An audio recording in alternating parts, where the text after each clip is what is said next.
വില്ലന്റെ പ്രണയം. രചന lady Hitler. അവതരണം അഷിക. നിഷിത്, നീ അവനെപ്പറ്റി തിരക്കി പോയിട്ട് എന്തേലും കിട്ടിയോ? ശ്രീ നിഷിതിനോട് ചോദിച്ചത്. ഇതെങ്ങനെ അവൻ അറിഞ്ഞു എന്ന നിഷിതിന്റെ സംശയം അവന്റെ മുഖത്ത് വ്യക്തമായിരുന്നു. ആരും അറിയാതെ നീ നടത്തിയ കാര്യം ഞാൻ എങ്ങനെ അറിഞ്ഞു എന്നായിരിക്കും നിന്റെ സംശയം അല്ലേ? ശ്രീയുടെ കളിയാക്കൽ ഇഷ്ടമായില്ലെങ്കിലും അതെങ്ങനെ അവൻ അറിഞ്ഞു എന്നറിയാനുള്ള ആകാംക്ഷ നിഷിതിന്റെ മുഖത്തുണ്ടായിരുന്നു. നിഷിത്, നീ തേടി നടക്കുന്നത് ഇരുട്ടിന്റെ രാജകുമാരനെയാണ്. നിന്റെ ഓരോ ചലനങ്ങളും അവനറിയും. അത് നീ എത്ര ഒളിപ്പിച്ചാലും ഒന്ന് പറയാം. അവന് നിങ്ങളെ അവസാനിപ്പിക്കണമെന്നുണ്ടായിരുന്നെങ്കിൽ അതെന്നേ ആവാമായിരുന്നു. ഇന്ന് നിന്റെ പ്രാണനായ ഇവളെ രക്ഷിച്ചതുപോലും അവൻ നിനക്ക് വേണ്ടിയായിരുന്നു. ഇതൊക്കെ ഞങ്ങളെ പറഞ്ഞ് വിശ്വസിപ്പിക്കാൻ അവൻ നിങ്ങൾക്ക് എന്ത് തന്നു? ഗംഗ ദേഷ്യത്തിൽ ചോദിച്ചു. നിന്റെ ഉള്ളിൽ നിന്റെ പ്രാണനെ വേദനിപ്പിച്ചവനോടുള്ള ദേഷ്യമാണെന്ന് എനിക്കറിയാം. ഒരു സമയം വരെ അവൻ അങ്ങനെയുള്ള വികാരങ്ങളൊന്നും അറിഞ്ഞിരുന്നില്ല. ശിവയെ അവൻ കാണുന്നത് വരെ. ശിവയോ? ഇരുവരും ഒരുമിച്ച് ചോദിച്ചു. ശ്രീനാഥ് പെട്ടെന്ന് അബദ്ധം പറ്റിയതുപോലെ നാവ് കടിച്ചു. അത് ശിവയല്ല, നിലയാ അവന് മാറ്റിയത്. ശിവഭഗവാന്റെ അനുഗ്രഹം കൊണ്ട് അവൻ പറഞ്ഞപ്പിച്ചു. ഇപ്പൊ ഞാൻ ഇത്രയും പറഞ്ഞത് അവനോടുള്ള നിങ്ങളുടെ മനോഭാവം മാറാൻ വേണ്ടിയല്ല, അവനെതിരെ വരാതിരിക്കാനാണ്. കുറെ നേരം അവിടെ മൗനം തളം കെട്ടിരുന്നു. മുറിവ് അധികം ഇളകാതെ നോക്കണം. വേറെ കുഴപ്പമൊന്നുമില്ല. പിന്നെ അധികം ഒറ്റക്ക് നടക്കണ്ട. ശ്രീ പോകാനെ തുടങ്ങിയതും നിഷിത് അവന്റെ തോളി പിടിച്ചു നിർത്തി. ഇഷിർ എത്ര വലിയ ആളാണെങ്കിലും ഞാൻ കണ്ടുപിടിച്ചിരിക്കും അവൻ എന്തായിരുന്നു എന്ന്. All the best. ഇരുവരും പിരിഞ്ഞു. നിഷിത് ഗംഗയെ കൊണ്ട് വീട്ടിലേക്കും പോയി. റൂമിലേക്ക് വന്ന ഇഷിർ അവനെ തന്നെ തുറച്ചു നോക്കുന്നു. ശിവയെ കൊണ്ടൊന്ന് പരിങ്ങി. ഇഷി, ഇന്ന് എവിടെ പോയി അടിയുണ്ടാക്കിയത്? ഇഷി തപ്പി കളിക്കാൻ തുടങ്ങി. അവൾ അവനെ തന്നെ ഉറ്റുനോക്കി നിന്നു. അവൻ അവളോട് സത്യം പറഞ്ഞു. നീ നേരെ ആടില്ല. അവരെന്നാലും എന്തിനായിരിക്കും ഗംഗയെ തട്ടിക്കൊണ്ടുപോകാൻ നോക്കിയത്? ശിവ ചോദിച്ചു. ഇഷി ഷർട്ട് ഊരിക്കൊണ്ട് പറഞ്ഞു. അതൊക്കെ എന്തിനാ നമ്മൾ നോക്കുന്നത്? അവനവളെ അവന്റെ കൈക്കുള്ളിലാക്കി ഒന്ന് പിടയാനോ ഒഴിഞ്ഞു മാറാനോ ശ്രമിക്കാതെ ശിവ അവന്റെ കൈക്കുള്ളിൽ തന്നെ നിന്ന് അവനെ ഉറ്റുനോക്കി. എന്റെ ഭാര്യക്ക് വന്ന് എന്നെ ശ്രദ്ധിക്കാൻ സമയമില്ലാതായി. അവളവന്റെ നഗ്നമായ നെഞ്ചിലെ ടാറ്റുവിലൂടെ വിരലോടിച്ചു. ശ്രദ്ധിക്കാനേ എനിക്കെന്റെ ഭർത്താവിനൊന്ന് സൗകര്യമായിട്ട് കിട്ടണ്ടേ? അതേ ടോണിൽ അവളും തിരിച്ചടിച്ചു. ഇപ്പം നിന്റെ ഭർത്താവ് നിന്നെ നന്നായിട്ടൊന്ന് ശ്രദ്ധിക്കട്ടെ. അവന്റെ ശബ്ദത്തിൽ കുറുമ്പും സ്നേഹവും നിറഞ്ഞിരുന്നു. ശിവയുടെ ചൊടികൾ നാണത്താൽ നിറഞ്ഞ പുഞ്ചിരി വിടർന്നു.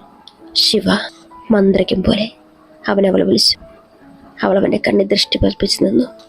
ഇരുവരുടെയും കണ്ണുകളിൽ സ്നേഹം കടന്ന് മറ്റൊരു ഭാവം നിറഞ്ഞു. ഇരുവരുടെയും നെഞ്ച് ക്രമാതീതമായി ഇടിക്കാൻ തുടങ്ങി.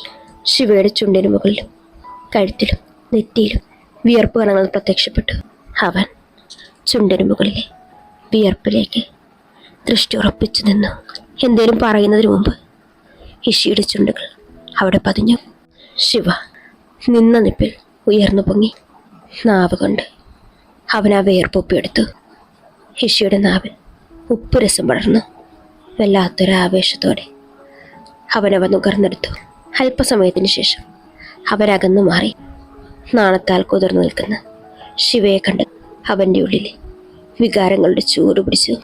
ശിവ തൊട്ടരികിലായി മുഖം കൊണ്ടുവന്ന് അവളെ വിളിച്ചു. അവൻ വലത് കൈയിലെ ചൂണ്ടുവിരൽ കൊണ്ട് അവളുടെ താടി ഉയർത്തി പതുക്കെ അവളുടെ ചുണ്ടിൽ അവൻ്റെ ചുണ്ടുകൊണ്ട് ഉരസി പതുക്കെ കീഴ്ചുണ്ട് കടിച്ചു. അവളുടെ നഖം അവൻ്റെ നെഞ്ചിലായി ആഴ്ന്നിറങ്ങി. അതിൻ്റെ പ്രതിഫലനം എന്നോണം അവനും അവളുടെ ചുണ്ടുകളെ ചെറുതായൊന്ന് വേദനിപ്പിച്ചു. അവൾ എരിവ് വലിച്ചതും പതുക്കെ അവൻ നാവ് കൊണ്ട് ചുണ്ടിനെ മൃദുവായി ചുംബിച്ചു. ശിവയും ഇഷിയെ തിരികെ ചുംബിച്ചു. ഇരുവരും പരിസരം മറന്നു ചുംബിച്ചു. മൃദുവായി തുടങ്ങിയ ചുംബനം നിമിഷങ്ങൾ കഴിയും തോറും വന്യമായി കൊണ്ടിരുന്നു. ആർത്തിയോടെ അവനവളുടെ ചുണ്ടിൻ്റെ ഓരോ കോണും ചുംബിച്ചു. കിതപ്പോടകന്നു മാറിയ ശിവയെ അതിനേക്കാളേറെ വേഗത അവൻ തിരികെ പുണർന്നു. കഴുത്തിരിക്കൽ മുഖം ചേർത്ത് അവിടെ ആഞ്ഞു കടിച്ചു. അവളൊന്ന് ഏങ്ങിപ്പോയി. അതവനെ കൂടുതൽ ഉന്മാദാവസ്ഥയിലാക്കി. അവളിലേക്ക് കൂടുതൽ പടർന്നു കയറാൻ തുടങ്ങിയതും ശിവേച്ചി ആ വിളി കേട്ടതും ശിവബോധത്തിലേക്ക് വന്നു. അവൾ വേഗം അവനെ അവളിൽ നിന്ന് തള്ളി മാറ്റി. ഋഷിക്ക് ദേഷ്യം വന്നു. അവന്റെ മുഖത്ത് അത് ശരിക്കും പ്രതിഫലിച്ചു. അവൻ ദേഷ്യത്തെ കൈ ചുരുട്ടിപ്പിടിച്ച് ഒരു സൈഡിലേക്ക് മാറിയുന്നു. ശിവ ഇഷിയൊന്ന് നോക്കിയിട്ട് ഡ്രസ്സും മുടിയൊക്കെ നേരെയാക്കി പുറത്തേക്ക് നടന്നു. പുറത്ത് ഹർഷയും യാമിയും അവൾ പ്രതീക്ഷിച്ചു നിൽക്കുന്നു. എന്തുപറ്റി? ശിവ അവരുടെ മുഖഭാഗം കണ്ടു ചോദിച്ചു. ചേച്ചി, സച്ച് ഫുഡ് ഉണ്ടാക്കാനെന്ന് പറഞ്ഞ അടുക്കളയിലേക്ക് കയറിയിട്ടുണ്ട്. ഓ, അത്രയേ ഉള്ളൂ, ഞാൻ കരുതി. ശിവ നിസ്സാരം മട്ടി പറഞ്ഞു. പെട്ടെന്ന് അയ്യോ സച്ചു മാറിക്കേ. ശിവ അവരെ തള്ളി മാറ്റി അടുക്കളയിലേക്ക് ഓടി. അവിടെ ചെന്നപ്പോ കാണുന്നത് ചിക്കൻ കറി ഉണ്ടാക്കാൻ റെഡിയായി നിൽക്കുന്ന സച്ചുവിനെയാണ്. ആ ശിവേച്ചി, ഇന്ന് ഞാനേ ഇറച്ചിക്കറി വെക്കാൻ പോവാ. ഭയങ്കര അഭിമാനത്തോടെ അവള് പറഞ്ഞു. ചിക്കൻ കറി എങ്ങനെയാ നീ ഉണ്ടാക്കാൻ പോകുന്നത്? അതൊക്കെ സിമ്പിൾ അല്ലേ, എന്നൊന്ന് പറഞ്ഞേ കേൾക്കട്ടെ. സച്ചു പാടാൻ പോകുന്നത് പോലെ തൊണ്ടയൊക്കെ നേരെയാക്കി. എന്നിട്ട് ആദ്യം ചിക്കൻ നല്ല കഴുകി വൃത്തിയാക്കി വെട്ടിക്കേറി അടുപ്പിലേക്ക് വെച്ച് പുഴുങ്ങുക. വെട്ടിക്കറ എന്തോന്നിത്, വിറകോ? അങ്ങോട്ട് വന്ന് സൂര്യ ചോദിച്ചു. പോ ചേച്ചി, ഞാനൊന്ന് പറയട്ടെ. ആ പറ പറ പറ, വേഗം പറ. ശിവ കയ്യും കെട്ടി ഭിത്തി ചാരി നിന്നു. എന്നിട്ട് എണ്ണ ഒഴിച്ച് ഇതെല്ലാം അതി വാരിയിടണം. എന്നിട്ട് കുറച്ച് കളർപ്പൊടിയില്ലേ, അതും കൂടി വാരിയിടണം. കളർപ്പൊടിയോ? ശബ്ദം കേട്ട് അവർ 5 പേരും വാതിലിലേക്ക് നോക്കി. അവിടേക്ക് കയറി വന്ന് ലളിതയും സുലക്ഷണയുമാണ് ഈ സംശയം ചോദിച്ചത്. അതേ അമ്മേ, ചുവന്ന കളർപ്പൊടി, മഞ്ഞ കളർപ്പൊടി, വെള്ള കളർപ്പൊടി, പിന്നെ ലൈറ്റ് ബ്രൗൺ കളറല്ല എന്ന ഡാർക്ക് ബ്രൗൺ കളറും അല്ലാത്ത ഒരു കളർപ്പൊടി. എല്ലാവരും അവളെ അന്തം വിട്ടു നോക്കി. മുളക് പൊടി, മഞ്ഞപ്പൊടി, മല്ലിപ്പൊടി, ഇതൊക്കെയാണ് അവൾ ഉദ്ദേശിച്ചത്. ശിവ പറഞ്ഞതും എല്ലാവരും അവൾ ഒരുമാതിരി നോട്ടം നോക്കി. ഷടാ, എല്ലാത്തിനും ഓരോ കളറില്ലേ, അപ്പൊ അത് പിന്നെ കളർപ്പൊടിയില്ലേ? ഇനി വരുന്ന ഹോളിക്ക് കളർ തികഞ്ഞില്ലെങ്കിൽ ഞാൻ അടുക്കളയിലേക്ക് ഒരു വരവ് വരും. സച്ചു, അവരാരും ഒരുമിച്ച് വിളിച്ചു. അവൾ നല്ലതുപോലെ വിളിച്ചു കാണിച്ചു. എന്നിട്ട് തുടർന്നു. ഇതെല്ലാം വിട്ട് ഒന്ന് ഇളക്കി പരട്ടി അതിലേക്ക് കുറച്ച് വെള്ളം ഒഴിക്കണം. എന്നിട്ട് നമ്മൾ മാറ്റി വെച്ച ഇറച്ചിയില്ലേ, അതെടുത്തിട്ട് നന്നായിട്ട് തിളപ്പിക്കണം. കുറെ കഴിയുമ്പോൾ അടപ്പ് മാറ്റി കുറച്ച് ഈ പൊടി എടുത്തിടണം. അതും പറഞ്ഞ് അവളുടെ ഡെപ്പി പൊക്കി കാണിച്ചു. അവൾ കാണിച്ച സാധനം കണ്ട് 6 പേരുടെ കണ്ണു തള്ളി ഇപ്പൊ പുറത്തു വരുന്ന അവസ്ഥയിലായി. എന്റെ പൊന്നു കുഞ്ഞേ, അതെന്ത് പൊടിയാണെന്നറിയോ? ലളിത ചോദിച്ചു. അറിയാം, ഇത് മറ്റേ ഇറച്ചിപ്പൊടിയല്ലേ? അല്ല, അത് DDT ആണ്, ഉറുമ്പിനെ കൊല്ലുന്ന പൊടി. അത്ര നേരം പൂത്തിരി കത്തിച്ചു പോയിരുന്ന സച്ചുവിന്റെ മുഖം കാറ്റഴിച്ചിട്ട് ബലൂൺ പോലെയായി. എല്ലാവരും ചിരിയോട് ചിരി. ലളിത അടുത്തു വന്ന് അവളുടെ തലയെ തലോടി. മോൾക്ക് പാചകം ഞാൻ പഠിപ്പിച്ചുതരാം. ശിവ ഇതെല്ലാം കണ്ടെങ്കിലും അവളുടെ ഉള്ളിൽ ദേഷ്യത്തോടെ നിൽക്കുന്ന ഇഷയായിരുന്നു. അവൾ ചിരിച്ചിട്ട് ഇപ്പൊ വരാമെന്നും പറഞ്ഞ് റൂമിലേക്ക് കടന്നു. എന്നാൽ പെട്ടെന്ന് തന്നെ ഇഷയുടെ വണ്ടി സ്റ്റാർട്ടാവുന്ന ശബ്ദം കേട്ടു. അവൾ വന്നപ്പോഴേക്കും പൊടി പറത്തി ആ വണ്ടി ദൂരേക്ക് മറന്നിരുന്നു. രാത്രി ഒരുപാടായിട്ടും ഇഷ മടങ്ങി വന്നില്ല. ശിവയുടെ നെഞ്ചിൽ ഒരു നെരുപ്പോട് തന്നെ എരിയുന്നുണ്ടായിരുന്നു.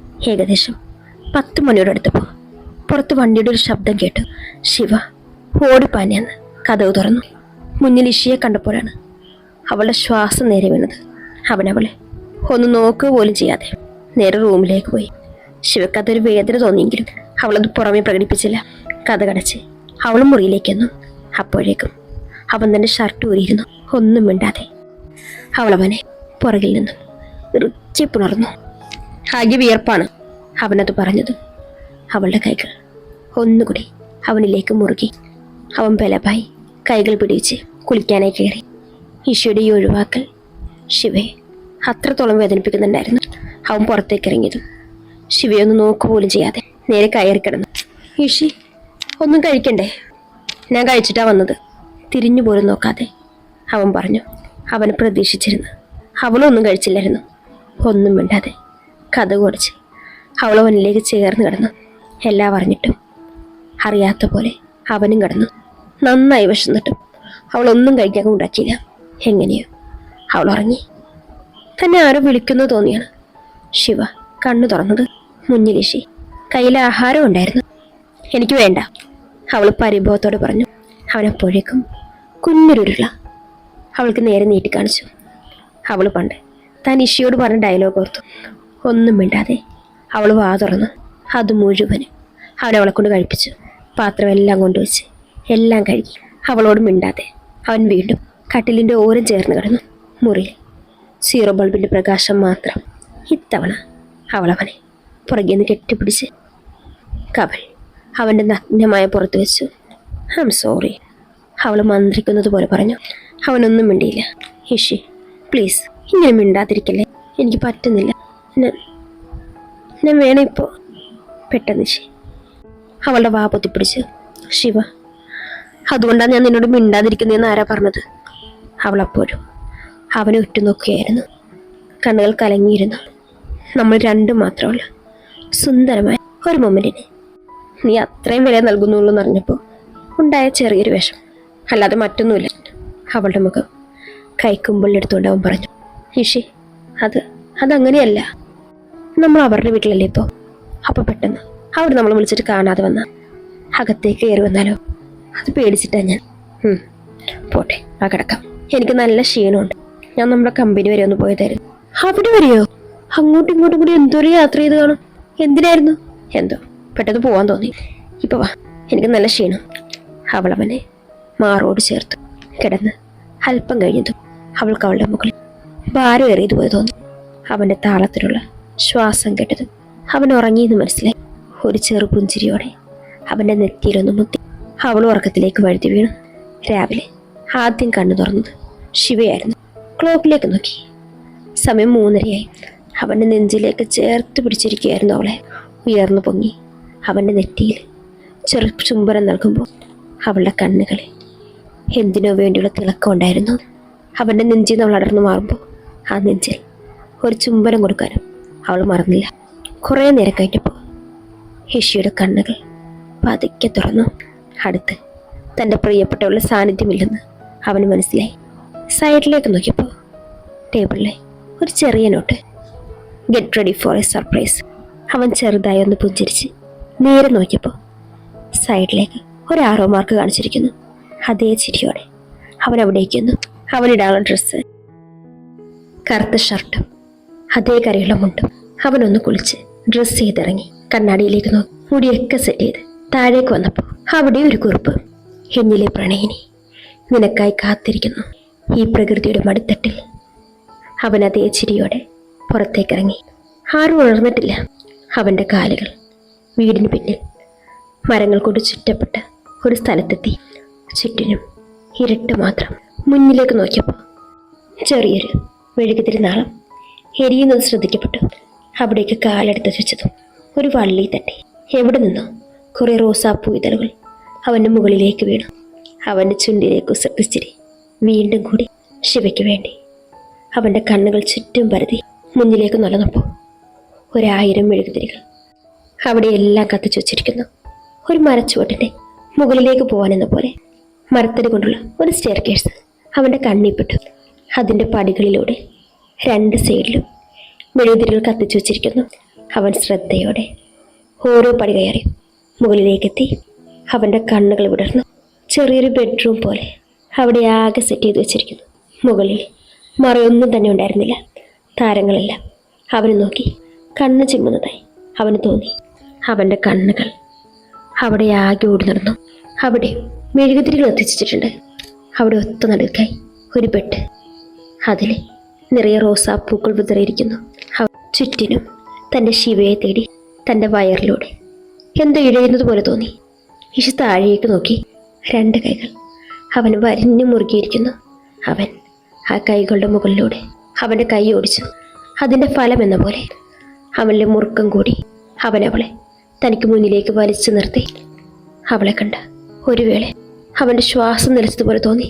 കറുത്ത സാരിയിൽ മുടിയഴിച്ചിട്ട് കരിമഷി എഴുതിയ കണ്ണുകളിൽ സ്നേഹം ചാലിച്ച് അവൻ്റെ മാത്ര ശിവ ആ മങ്ങിയ വെളിച്ചത്തിൽ അവളുടെ ഭംഗി ഇരട്ടിച്ചതായി അവന് തോന്നി. അവൾ അവന് മുന്നിലായി മുട്ടുകുത്തിയിരുന്നു. അവനെ ഒരു റോസാപ്പൂ നീട്ടി. ഹിഷി, എൻ്റെ ജീവിതത്തിനിടെ എപ്പോഴോ ഇടിച്ചു കയറി വന്ന നിന്നോട് എനിക്കതിൽ വെറുപ്പായിരുന്നു. എന്നാൽ ഇപ്പോൾ ഞാൻ നിന്നെ വെറുത്തതിനേക്കാളേറെ സ്നേഹിക്കുന്നു.